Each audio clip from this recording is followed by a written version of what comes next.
What's up, guys? What's going on? Before we jump into this video, I just want to say I'm doing my first ever giveaway at 20K subscribers, which sounds pretty crazy to me to say because it feels like we just started on this journey. But I'm going to be giving away a game used stick, one of my favorite sticks across my career. I used it for a number of years. Not that stick specifically, but that model. But I did use this one in the NHL. So I'm going to be giving that away at 20K subscribers. All you got to do, hit that subscribe button and you're automatically entered. Once we hit 20K, I'll pick a winner and send it to you. So make sure you hit that button and keep watching the videos, guys. Now let's jump into the video. What's up, guys? Brendan Perlini here, aka Bubs, and I'm here with my brother. I'm Brett Perlini, and today we have, everybody wants to know the difference between junior and college hockey. Well, we have it. I went to Michigan State, he played in the OHL, and we're going to bring you those key points now. Let's jump into it. Guys, I just want to interrupt for 1 second just to say how appreciative I am of you subscribing, liking, watching the videos. Now, if I can have your attention for 1 minute just to talk about something real quick. This bag right here, this Conway Banks bag, this thing is money. These guys have been so good to me, and let's check this thing out. All right, guys, Conway Banks, sponsor of today's video. Man, I love these bags. If there's one thing that you've seen me talk about during the commercials so far, it's about how I've forgotten my equipment over the years, especially in junior and before that. You know, I had to play with a different guy's skates, our European import skates one time. The thing about these bags that I really enjoy and I really like, there's space, there's individual compartments to put your skates, your gloves, all your different equipment in its little slot, which means when you're going down the list of do I have everything, boom, boom, boom, you know where everything kind of fits in and slots. The coolest feature on this bag, I mean, it has everything. It's really a modern day bag that I haven't seen yet, from phone compartment to gitch bag to individual slots of where equipment goes. The bag is even breathable. It's see-through on certain ends to let air in and out to breathe. If you got to have your bag in the car after, you know, it's not stinking up your car. Everything breathes. One of the coolest features I love about this bag is this built-in skate map. You zip off the side of the bag, put your skates right on that. Man, that thing is really cool. I remember for years carrying around a skate map, being in different rinks and whatnot. The floor is all kind of, you know, whatever in front of my bag. You can just wheel that thing out, boom, kick your skates on, and let's go. But guys, that's the sponsor of today's video, is Conway Banks. I'm going to bring up the website right now for you to go online, check them out. Use the code FLYINGV to get a discount. Check them out, guys. Really cool, modern bags. Something that Bauer, CCM, all these companies don't really have. All these little gadgets and, you know, very futuristic on the bag, which is really cool. I really wish I had one of these when I was younger. The cool thing for me now, I got one when I'm in professional hockey. So I will say, if it's good enough for a professional, hey, it's good enough for you guys out there. Okay, guys, so junior versus college. First thing, I'm starting her off here from the junior side. First thing we're going to dive into is the recruitment process, like how you get recruited. And in junior, it's a little bit different because we have a draft. So across all of junior, I played in the OHL for Barrie Colts and Niagara Ice Dogs. And so in the CHL, so there's the Quebec League, Ontario League, and the Western League. And out west, they get drafted really young, like 14 years old. For us, we got drafted in the draft at 15.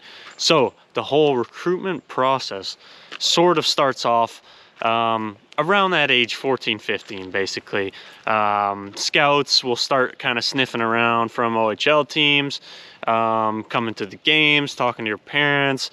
For me, because I played in Detroit and my brother was at college, he was at Michigan State, they sort of were, you know, very much wondering, would I come and play? Did I not want to play? Did I want to go to college?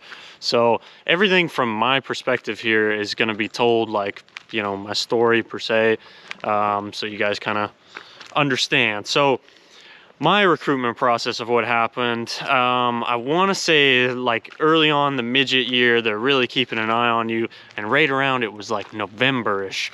They did, I think it was like a Marley's showcase or something out of Toronto, And our age, like the Marlies were one of the big teams. It was our team, Bell Tire. We had myself, Dylan Larkin, Zach Warinsky, Kyle Connor, Nedeljkovic, a bunch of guys like who all went on and played pro after.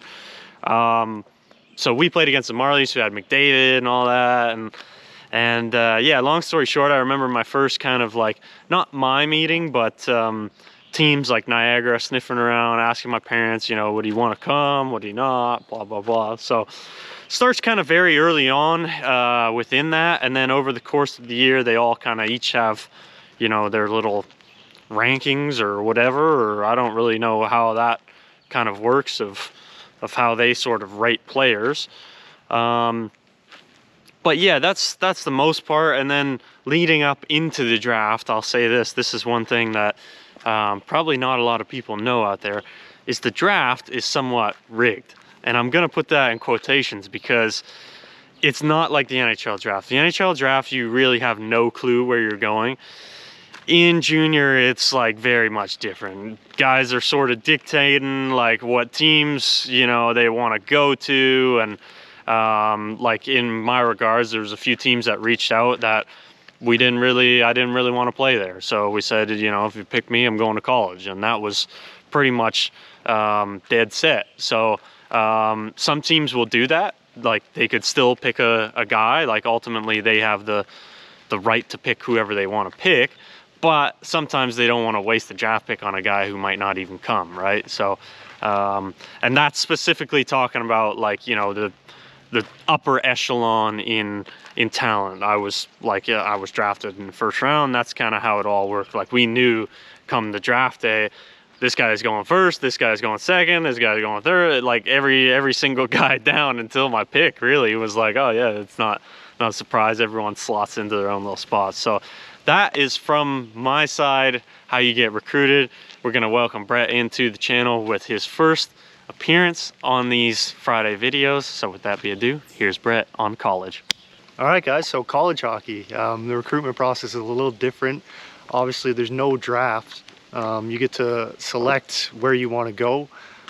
For me, personally, I got drafted in the OHL, but when I kind of made it clear, like, I wanted to go to college, then it was like, okay, it's a little bit different in the fact that teams can't actually contact you. You have to contact them. They can send you a letter, maybe noting or talking to your advisor that there's some interest, but they can't directly contact you. So what happens is basically around, I basically, my 16-year-old season, I made it clear I wanted to go to college. So that fall and winter, I started to get some letters, started to spark some interest. And then coaches, you know, assistant coaches would come watch your games. Obviously you have to play tier 2 junior to keep your college eligibility. You can't play in the OHL or in the CHL because you're technically a or you're professional, you're getting paid.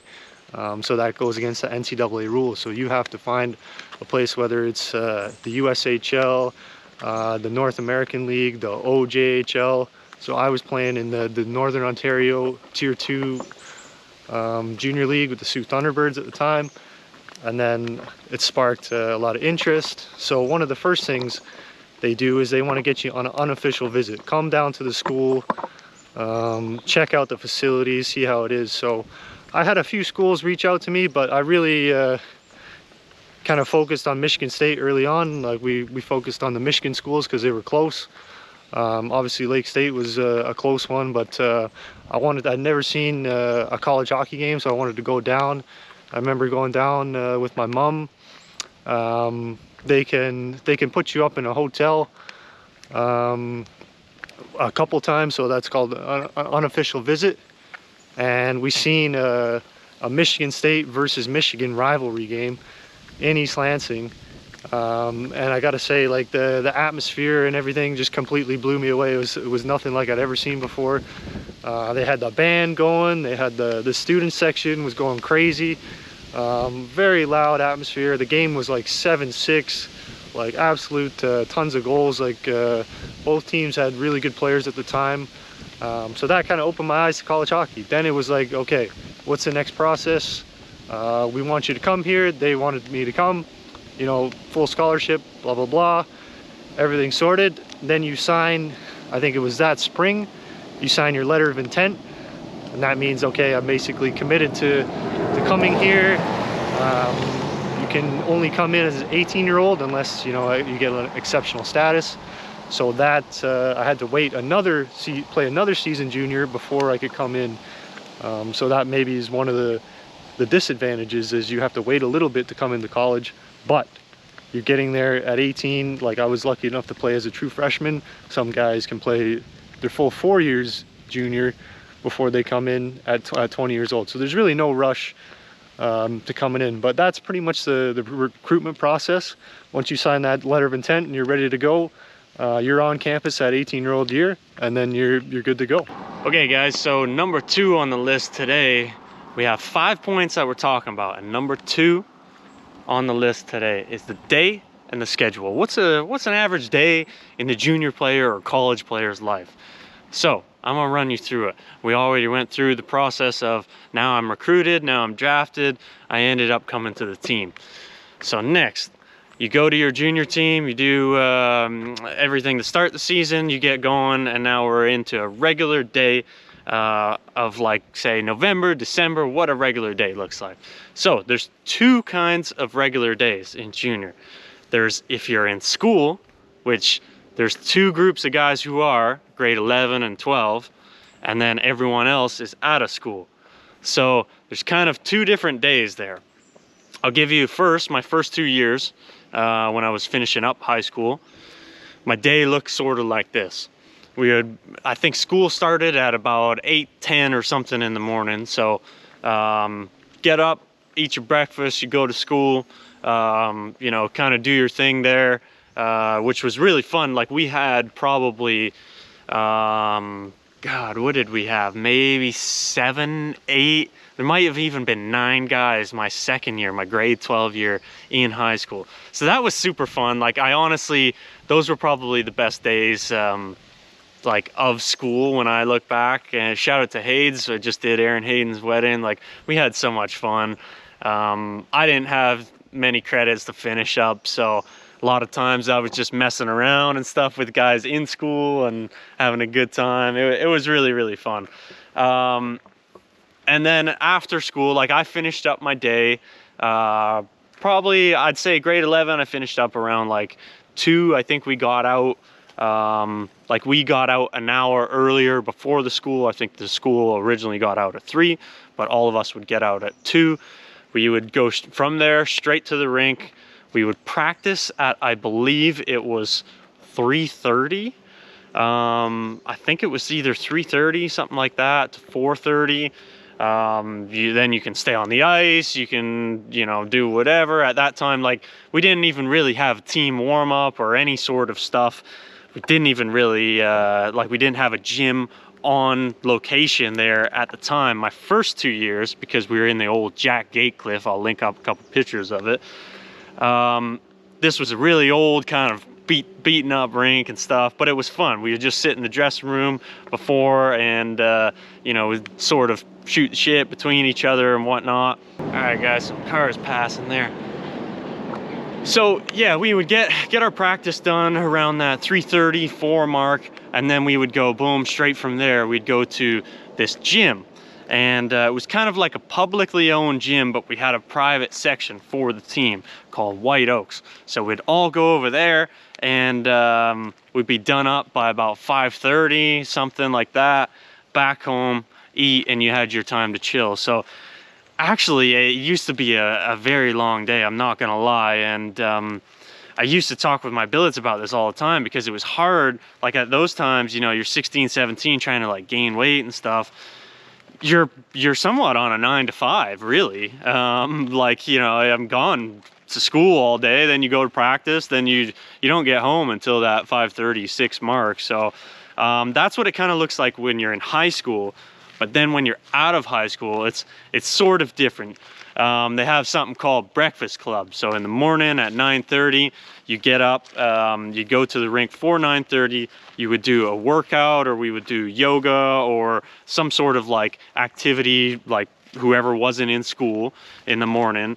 And then you would usually grab lunch with some of the guys, like it would be 9:30 to 10:30. Then you'd have that block of 10:30 until practice time, until 2:33 or whatever it was. So you had a lot more chunk of the day. You had to go away, like sometimes I'd have lunch, have a nap, then come back for practice, and then you had a lot more time. But this is one but I will say on the schedule in junior. The time, I look back now, and it wasn't really like valued. Those, when you're out of school, you just have a lot more. And you know, I played a lot of Xbox, I played a lot of FIFA and stuff with guys. I look back on those times fondly, and maybe I needed that, but also I look back now and I'm like, darn man, I could have like probably done more with that time. You know, you have the ability to take university courses if you wanted. I enrolled in a couple, then I quickly got out of them. I didn't really want to do that. But looking back, I wish I would have maybe got like a trade, learned how to do woodwork or something that, you know, got me stimulated from hockey in a little bit different way. So those are what my kind of days looked like when I was in high school and then out of high school in the OHL. Now we're gonna flip it back to Brett, and he's gonna tell you in college what their day looks like. So a typical day in college, what we have is usually you're gonna have class in the morning.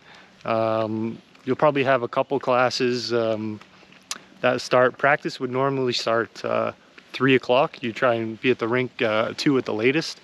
Some guys would have class that even that finished at 2, so that they'd have to rush over. They'd have to get special permission from the coach to be late for practice. So everybody's there by 2. I would usually, a typical day for me would be maybe a class at 9 a.m. Sometimes you had the earliest class was 8 a.m. So guys were dreading that one. And then before that, obviously you're having breakfast. The freshman year you live in the dorms. All the meals are catered. You're with all the other students. So you're going to the meal hall, you swipe your card, and it's unlimited buffet, as much food as you want. There's usually like an omelet guy making a breakfast for you. There's pancakes, fruit, this, that, whatever you want there. And you know, you have your unlimited meals. Like one of the games we used to play was see who could get the most meals in a week, because they would count down from 100. And I think one guy maybe got like 60 meals in a week, was the most he'd ever got. So that food was not an issue. So you'd have your breakfast, go to class, come back. You might have a second class. Maybe you had a 9 o'clock and a 10:30. Maybe you had a 9 o'clock and another typical one was like a 12:20. That would get you right till 2, and then you'd go straight over to practice. You know, you got a mixed lunch in there, same thing. You could go maybe to a different cafeteria, swipe your card, or you could go to the same one, depending on where your classes are. You know, Michigan State had a huge campus. Getting from one end to the other would take, you know, it took like 40 minutes to walk. So a lot of guys would have bikes or mopeds that you could boot around quick, could save you some time. Then you're at practice, you're practicing. If you got there early, you could get on the ice early. The ice was available from 2:30 on, so you could get on half hour, work on some skill work. But then you come off, we'd have a meeting probably 10 minutes before practice, saying what we're going to do that day. One of the things in college hockey, especially early in the week, because they don't play as many games, they're practicing hard. We're doing a lot of compete drills, of a big roster. So we're able to play like you're beating yourself up in practice. You'd go probably 2 hours at least on the ice for most days. Then you would finish up. We'd get a workout in. We would jog. My first 3 years, we had a small gym at the arena, but we would use the big, massive football arena. So we would jog over. It was a short jog, 5 minutes down the road, to a huge 17,000 square foot gym, where we would share that with the other athletes, but we would have our own private time slot. Strength coach would be in there. He'd put the workout up for the day, and then we'd get in, do our workout, probably take another hour, finish up. You'd get your protein shake, whatever it is, get showered up, back at the rink, changed for the day. You'd go have dinner. You know, it usually takes you to about 6:30. You have your dinner. You know, all the guys are having it. Like the freshmen would usually hang out, do their dinner. And then after that, especially early on, you would have tutoring. So you'd go back. We had a student athlete center where all the student athletes, everybody, you know, golf team, football team, basketball, hockey, we're all mixing in at the student athlete center. And we got private tutors that would help you do your homework for your classes, help you catch up on certain things. So each subject that you take, you'd have a private tutor. So that would be an hour. So let's say you had one at 6:30 and one at 7:30. Usually you have 2 a night. That would take you to 8:30. Then what we typically do after that, so a busy day in college, like everything is like really planned out.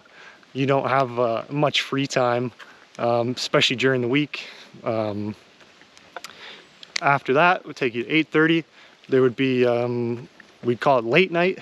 That would be like another meal. Like if you were still hungry, go to the cafeteria. Usually be more of like a hangout, kind of de-stress after the day, talk about things with your friends. Maybe like get in some pizza or whatever it is. They had a good little spread at late night. Get that stuff, and then it's pretty much off to bed. You know, you're finishing 9:30, you're starting it all over again. So that's pretty much a typical day, weekday in college, and back to Bubs. All right, guys, so for this one, we're going to be talking more so in travel. What's the travel experience like across the OHL, across college? Where do we go? How many games? Things like that. So in the OHL, everything is, obviously OHL stands for Ontario Hockey League. So it's like all of Ontario, and it's somewhat local-ish to an extent. So for me, I played in Niagara, and even I played half a season in Barrie, and those are somewhat very local teams. So our travel, we're traveling by bus everywhere. We're not staying over a crazy amount in cities. Like, I would say we would have one, maybe two, probably 2 road trips a month, which by pro standards is probably not too much, but for junior standards, like 2 travels a month, like 2 travel trips where we're staying over a night or 2 nights. But everything is relative as far as like the Hamilton team was 45 minutes from Niagara. Mississauga was an hour from Niagara. Brampton, an hour. Like, most of these places are an hour, 2 hours. For us, we were in a division with Ottawa, which was like, I think that was 4 and up. Belleville was about 3. Kingston was in that 3, so we would loop that into a weekend. Now, obviously, like I said, you're traveling by bus. Bus is not the most comfiest, especially when you're a rookie. You had to double up. So those of you who haven't watched my previous video about doubling up in the plane and pro and stuff when you're rookie, means you have to sit 2 people side by side. So 2 rookies would sit in the 2 seats, whereas when you're an older guy, when you're a veteran out of your rookie year, then you get your own seat, and it's a lot more comfier, you know, 2 seats to yourself. So that's kind of what we do. As far as things we would do on the bus, my later years, there came out this box thing like this, where you would put your Xbox in this, and then there was a TV in the other part. So we would play Xbox on the bus. My earlier years was a lot more just like watching movies all the time. Like, I could quote anything. I watched so many movies. But I will say, one of the things that from junior, looking back on, like, as far as like creating a professional hockey player, we played a lot of games. Like, we played 68 games in a season, regular season games. And like in the American League, in the AHL, they play 72. So that's very much on a pro schedule right there. And obviously then you add playoffs and how far you go and other games, top prospects, all these things. You know, the schedule is very pro-like. I will say that. and it probably very much prepared me for like what I'm doing now as far as being a professional hockey player. Now I've done this for 28 years old now, done it for the last 12 years basically on this same schedule since I've been 16 years old, of 68 plus games a year for 10 plus years, you know. So it's really been one heck of a ride to say the least. But junior lifestyle really prepares you for, you know, you're playing Thursday, then you're playing Saturday, Sunday, back-to-backs, you know, and you're mixing travel in between to different areas. Now, again, the travel might not be crazy far, but it's like that in, you know, it's like that in the NHL, it's like that in the AHL. Whether you're in Europe, you have to adjust and move around to these places and then play the game, which is pretty difficult, you know, but certainly something that I'm used to now. So those are some of the things in travel that I think are pretty cool points that you may or may have not known. And now we're gonna flip it to Brett, because I'm interested to see the college side on how they travel, how many games and stuff. It's a whole different thing, but we're gonna hear something. Okay, so we just heard how the travel is in junior hockey. Now we're gonna compare that to college hockey. So college hockey is, first of all, a lot different schedule-wise. You know, we're not playing near as many games as junior hockey. Could be an advantage, could be a disadvantage, depending on how you look at it. It's more tailored. Obviously, you have your schooling that you got to factor that in, so they don't play as many games. And there's a little more emphasis on strength training and that sort of thing, off-ice stuff. So as far as travel, though, well, I guess I should say we probably play 30, I think it's 36 games minimum, maybe like 42 to 44 if you go all the way, make the tournament, yada, yada, yada. There's no playoff series, none of that. Only like a best of 3 in your league, maybe. So it's a lot lighter workload in terms of games. Certainly the travel is different. When I was at Michigan State, we were in the CCHA. Now they're in the Big Ten Conference. There's quite a few teams that are close by. Anything under a 4-hour trip, we would take a bus.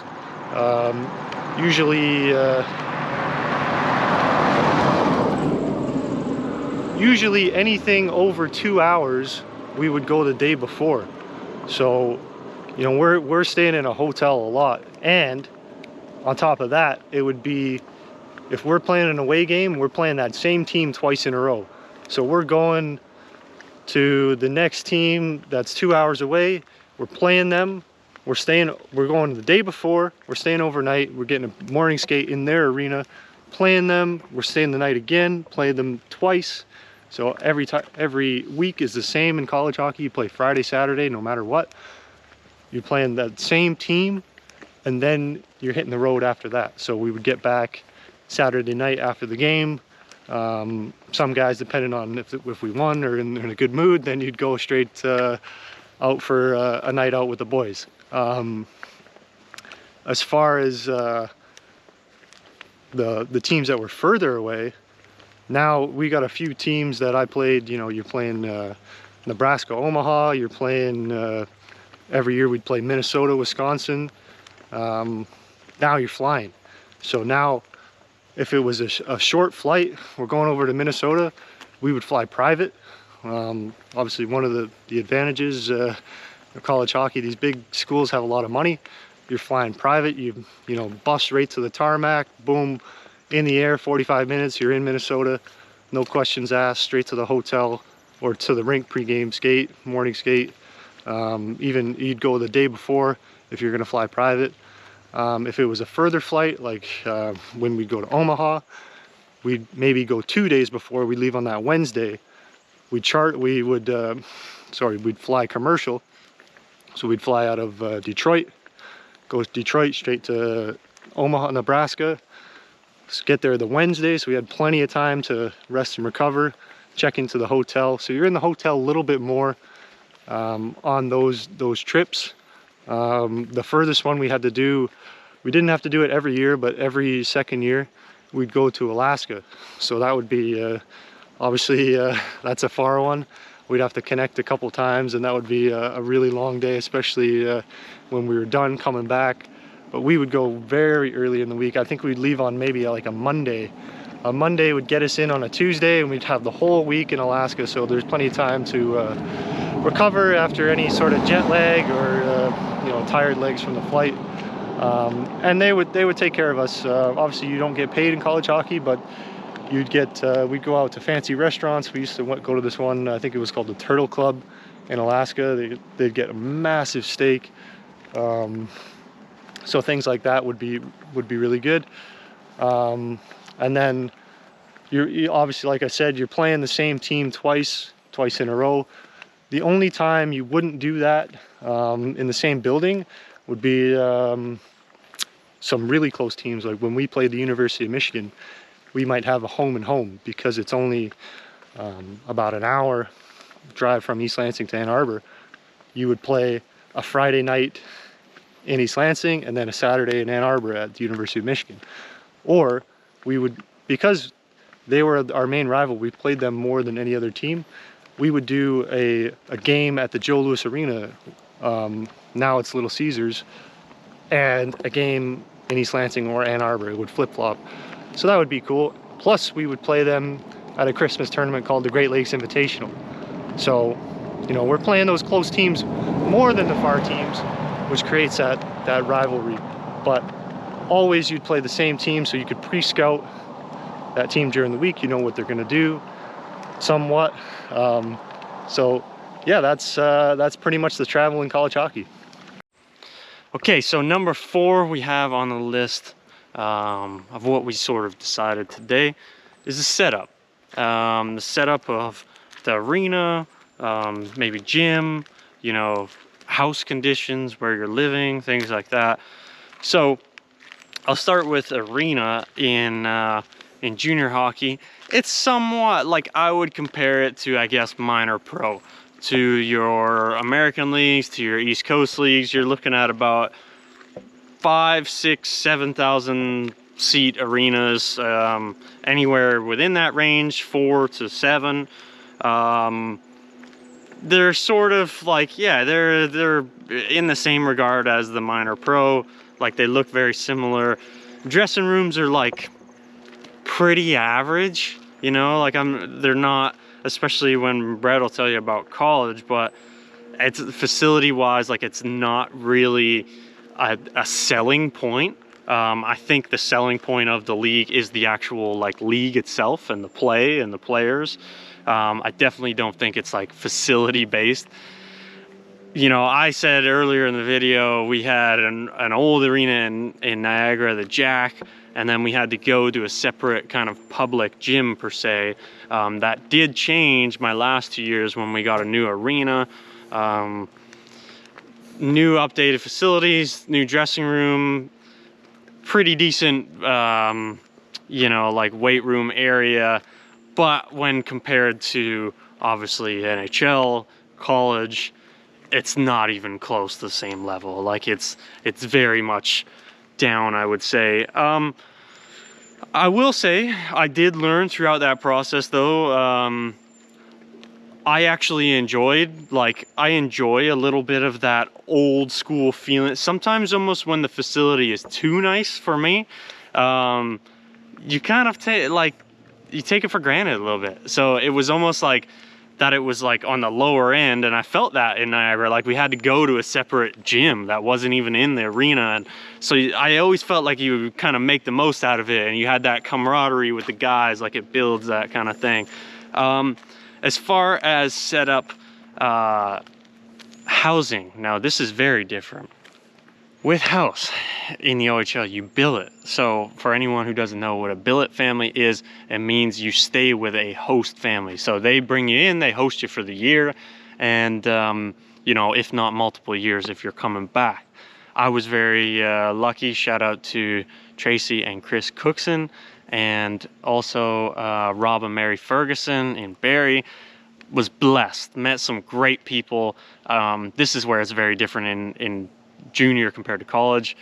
because, you know, you're moving into someone's house. I was very lucky enough that they just let me do whatever I wanted to do and be myself. And I had some guys though who, you know, shout out to Hades, like he got unlucky with his billets, you know, didn't really mesh well with him.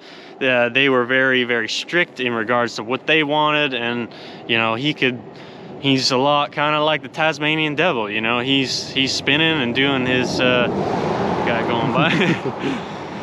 He's doing his thing. There's a lot of stuff of like living in someone's house is not a real easy task, you know. So it's different. Like, you, in a way, I would say you are living, like you're living on your own. You're just in someone else's house. A lot of times, like Chris and Tracy, my billets, they were working all day. They're working 9 to 5, right? So for me, like when I was out of school, you know, fix up my own lunch or go get my own lunch. I'd eat another meal, like a little pre-dinner, before dinner and stuff.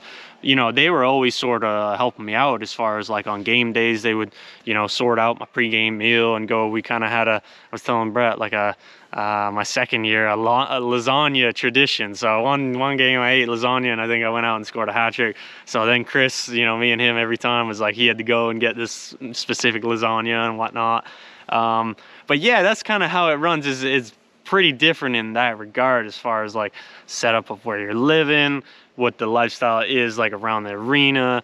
Now I will say probably similar to college in this regard. My last point before we get to Brett is like in junior we had like more free time on that pro schedule. So a lot of guys, like we would go to the movies a lot, we would go to a pool hall, like we were always kind of hanging out together, which was fun, and that makes the whole junior experience worthwhile. So now back over to Brett to find out the college. Okay, so college facilities, obviously a huge selling point for the NCAA hockey is the facilities. They are, for the most part, state-of-the-art, absolutely top-class facilities. The rink we played in was called Munn Arena at Michigan State, constantly revamping it. They just did a huge renovation, spend a ton of money, new dress room, everything's always fresh. As far as the room itself, you know, everything like beautiful stalls, carpet, lights, you know, they got the Spartan logos everywhere. Hot tubs, cold tubs, gym, you name it, they have it. You know, they're ahead of the game when it comes to that. Really everything you could ask for. You know, we had, if our gym wasn't big enough at the time, they have since built a new gym in the rink. We would use the football gym, which was incredible. You know, we're talking millions and millions are spent on these facilities. Most rinks are like this in college hockey. You go on the road, it's the same thing. You know, you're getting treated well on the road. You know, everybody's got their own stall. The attendance in college hockey is huge. You know, we're getting probably similar crowds to college hockey, but you know, we have the band, or similar to the junior hockey, I should say. They have the band, they have the student section. There's some rinks that even get, you know, 12 to 15,000. I think in North Dakota, they're getting that many. So it is electric atmosphere, the setup. As far as, you know, Brendan said, he had his lasagna tradition, a cool tradition at Michigan State that I went through. We would have our pregame meal at the golf course. Everybody would get, you'd get your suit and tie on, drive to the golf course, which was on campus, and you'd have a really nice sit-down meal. The coaches would be there, everybody would be there, buffet style. You know, you're getting like premium stuff. Chicken cordon bleu was one of my favorites. Like exquisite meals, buffet as much as you want.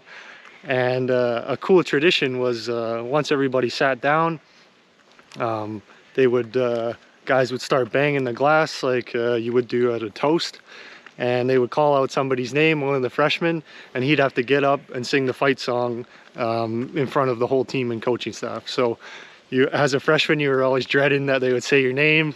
Usually they'd get a pretty good rotation, so you kind of knew when you were when your turn was up. But yeah, that was a pretty cool tradition in college hockey. But yeah, facilities are definitely a selling point. Guys, the last one we got for you today is advantages and disadvantages. Advantages in college and junior, and disadvantages college and junior. So for me, I think let's start on the advantages side of junior. I've already mentioned some stuff today. You play a full 68 game schedule. You play that more pro style. You know, it's not so much about the facilities that, like I said earlier, it's not the selling point. The selling point is on the play, on the hockey itself. Just more of that professional style. There's more skill, there's more slowing it down. Very relatable to pro, to professional hockey in that sense. And you're learning at such a young age too. Of 16 years old, it's literally prepping you for the next level. And if you're fortunate enough to go on to the next level, you already know what professional hockey's like. You know what living basically almost borderline on your own is like. You know what sort of cooking for yourself is like. I was very much like ready to go to pro when I was, you know, turning pro. I will say advantages are you can sign NHL contracts. When I was 18, I was able to sign an NHL contract. I didn't play straight away for the Coyotes. I came back and played 2 more years in junior. In college, you can't sign a contract. You got to choose one or the other. Either stay at college or go. Another advantage, you get to go to training camp as a still a junior player. So no college guys get to do that. You can go to training camp, get really cool experiences there. And then when I was I had 2 experiences at training camp. And then when I turned pro, that was my 3rd time already being there. So I was comfortable. I knew what it was about. I knew, you know, those are the things I feel like you get a little bit of a step. When you're younger, you get to do the OHL Combine. The OHL Combine was basically a carbon copy of the NHL. So when I got to the NHL one, I'm like, oh, I just did this like 2 years ago. And I felt like already prepped, like I went through that experience. So there's a lot of things there. There's a game called the Top Prospect game too, which you play with the best players of your draft class. I will say majority of the time, most of the top end talent seems to be like, as far as if you're considering where they get drafted in the draft, the 1st round. All right, guys, so sorry the camera just kind of died on us a little bit, but I was talking about like the top players and the top prospect game and the beauty of being surrounded. One thing about the CHL or OHL in general, you're surrounded by a lot of the top players most of the time. So you get used to going to the combine, you get used to doing these things around a lot of the top players, which is good because ultimately when you get to the NHL, you're around all the top players. So you're used to that feeling. You're used to like everything. It feels like it's like prepped for you in a good way. Now I'll move kind of like on to disadvantages. Actually, there's one more advantage I do want to say, and I think it's more so the fact that you have somewhere to play from 16 to 20. Now, I'll sort of move in a little bit to the disadvantage in a second, but just to build on this point, from 16 to 20, you're locked in. You're playing junior. You're playing for that team and stuff until you turn professional. That was one of the things with college. I didn't have a place to play. If I would have went to Michigan State or I would have went the college route and followed Brett, 16 and 17, I didn't have a place to play. Whereas, you know, at the time I was kind of a top rated guy around or whatever. So I was playing against all the best players in my competition, which was ideal to then grow me to the next level. But to move into some disadvantages, I will say it's probably quite a lot of games to be playing at that young. Like, you know, I usually think around that 50 mark is kind of good. When you start stretching it to like 70, it feels like a lot. I'm not gonna lie. Like that's kind of a disadvantage. Disadvantages also, not everyone is a top player. It's just reality of life, you know. Not everyone moves on to the next level. Maybe a guy or 2 per team really moves on, which is kind of crazy when you think about it. And I'm talking more so in terms of like the NHL. I think There's quite a few more who maybe move on to play, you know, lower East Coast League, American League, whatever. So if you don't turn professional after that, you know, it kind of sucks that you're done playing hockey at 20 years old. That is a drawback that I think, whereas in college you have that time, you can go that much longer, you can go till mid-20s, whatever.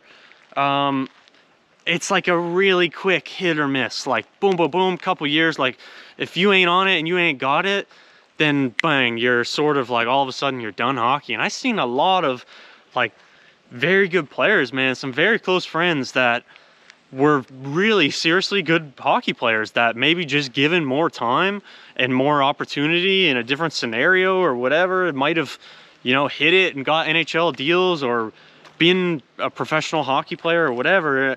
I do think that is a big drawback is, you know, it's just so hit or miss. And obviously the college guys, they come out with their college degrees from a lot of the times like bigger, better universities in the States. Now guys can go to college in the OHL after they're done. They can get their schooling done, which is a nice little perk. But they're done hockey at the same time, whereas college, you can get your degree, then boom, you know, straight into pro. So those are quickly some of my advantages, disadvantages. Now it's going to be kind of fun to hear Brett's side of what he thinks. All right, so advantages we'll start with of college hockey. Obviously, the first thing is that you get the college experience while playing at a high level. You know, you're surrounded with other students, you know, other student athletes. You're in that big network of people where, you know, you're not just seeing the same old hockey guys every day. You're meeting new people, new friends. You know, you might meet some lifelong friends, and going forward, you know, you're all part of that alumni. Now, you know, when I'm traveling, I'm playing in Europe, I see somebody with a Michigan State shirt on, I say go green, they say go white. That's just how it is. You know, it's known all over the world. Obviously that's the huge advantage is you get that experience and you're not kind of wondering what if you know, I had you know, you're still getting to party if you want, and you're still, you know, taking classes, and obviously the most important thing is you're getting your education at the same time, so you're not wasting that time. The downtime, you're taking classes, you're getting your education. Obviously that's stressed. As a human being, you know, you're figuring out how to schedule this high demand. You heard the daily schedule. It is a high demand, so you've got to manage your time, and I think that is a huge advantage of college hockey, is learning how to manage your time and, you know, elevating that education. I felt way better as a person once I went through that process. Another advantage, I guess you could say, is the workload is a little easier on your body. You get that extra time. Although you can't come in until you're 18, you get those extra 2 years. When the junior guys are done, you have that option to stay in college until you're 22, which might give you that extra development time as far as turning pro. Maybe you're not ready at 20. Maybe you need that time. So that gives you the extra option there. You can even postpone it if you wanted to come in later. I've seen guys, you know, finish college at 24, they turn pro at 25, bam, they're NHL ready. No questions asked. They're straight into the lineup. There's no need for them to play in the minors. And a lot of times, even if you're a free agent, yeah, you get drafted. But if you're a free agent, you're coming out of college hockey with a good senior year, boom. Every team wants you. You can pick your deal. So that is a couple of advantages. Obviously, we touched on the facilities. Being one of the main points. Huge advantage. You know, you're flying private, you're getting the top class facilities, all the meals are taken care of. You learn how to live on your own. Your first year you're in the dorms, then after that you get in your scholarship check. You have to figure out, okay, I've got this much for rent. Am I getting my own place? Am I living in like a We used to have the hockey house where guys would live, like very traditional kind of frat house, where 6 guys would live in a place. I personally like to live in an apartment. I always had 1 or 2 roommates. So you're kind of living on your own, trying to figure it out. And now I guess we'll get to the disadvantages. The first thing obviously is that you can't get paid in college. Obviously now they're changing it with the NLP stuff, getting a little more into that, but when I was there it was strictly amateur. You know, you're abiding by those NCAA rules. You can't. A funny story is when I was in midwinter in East Lansing, you know, there's a lot of snow on the ground. There's a big snowstorm. It was freezing out. I see one of our team supporters, they call them boosters in college hockey, driving by, and he couldn't pick me up and give me a ride to the rink in the middle of a snowstorm because it was against NCAA rules. So he couldn't even drive me 2 minutes down the road without filling out a piece of paper and asking permission to give me a ride to the rink in a snowstorm. So I had to walk to the rink, you know, battled it out. So that's a disadvantage. I think you have to abide by these NCAA rules, obviously, to keep your eligibility. That's a big thing. Another disadvantage, I think, is, you know, even though you get drafted at 18, I was drafted as a 20-year-old, you can't go to training camp. Brendan touched on it. Until you sign that pro contract. You can go to development camp. They're having more and more of these days, getting the guys integrated, but you can't be around those top NHL guys and compete until you've signed that pro contract. So I think that's a big disadvantage of college hockey. So when you finally get there, you know, you're a little like, oh, I've never played against, you know, for me it was Anaheim. I never played against Getzlaf, Perry, all these guys, whereas guys coming out of junior had already had that experience. So that, I think, is a disadvantage. Also, I think in terms of hockey, the games played aspect is a disadvantage. You know, you're not playing that pro schedule. Yeah, it might be easier on your body, but you could say the more games played, the better you're going to get, the more you're going to develop. So for me, you know, it could be an advantage, but most of the time I think compared to that schedule, it's a disadvantage when you're trying to make pro hockey. So those are the advantages and disadvantages of college.